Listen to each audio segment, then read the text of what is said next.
क्या पूरा मामला है?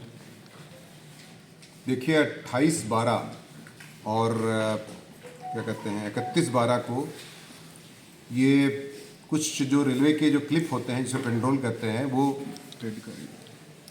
चोरी करने का प्रयास किया गया। उसके बाद चोरी भी की गई और उसके बाद जो ट्रॉली होती है ट्रैक्टर की उससे ले जाते हुए ये 3 बदमाश पहले पकड़े गए। उसके बाद जो कबाड़ी था वो पकड़ा गया जहाँ पर ये बेचते।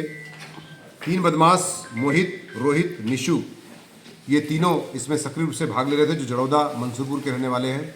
साथ ही साथ इसमें जो प्रवीण उर्फ भूरा नाम का जो भोरा खुर्द का रहने वाला है, भौरा कला का, ये कबाड़ी था। इससे पहले भी पूछताछ से संज्ञान में आया है कि इसने 3-4 साल पहले भी इसी तरह का सामान खरीदा था, जिसके आधार पर नए वर्ष की पार्टी के लिए इस तरह की चोरी आपस में बात करके मनाने के लिए नए वर्ष को पार्टी के रूप में इस तरह की चोरी घटना, उसके बाद माल बेच करके पैसा कमा करके पार्टी करने का इनके दिमाग में विचार आया, जिसके आधार पर नए वर्ष के पूर्व दिनों में ये इन्होंने इस तरह की घटना को अंजाम दिया, जिससे रेलवे ट्रैक निश्चित तौर से डिस्टर्ब हो सकता था।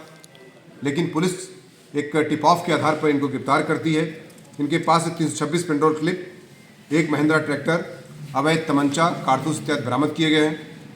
इनमें जो अनावृत केस हैं, इनमें कई केस अनावृत हो रहे हैं, जिसमें मेरठ के 4 केस हैं और इसी प्रकार से मंसूरपुर के 2 केस, टोटल 6 केस इन पर वर्कआउट हो रहे हैं। और उन्हें पूछताछ से स्वीकार किया है कि इस तरह की घटना के पीछे इनका इंटेंशन जो है वही नए वर्ष में पार्टी मनाना तथा आर्थिक और भौतिक लाभ के लिए इस तरह का इन्होंने अपराध किया है। और ये जानकारी इनको अवश्य थी कि जो है इससे रेलवे ट्रैक डिस्टर्ब हो सकता है, इसलिए इस पर जो है रेलवे ट्रैक की धारा 150 भी लगाई गई है, जो कि एक शातिर अपराध है, एक गंभीर अपराध है।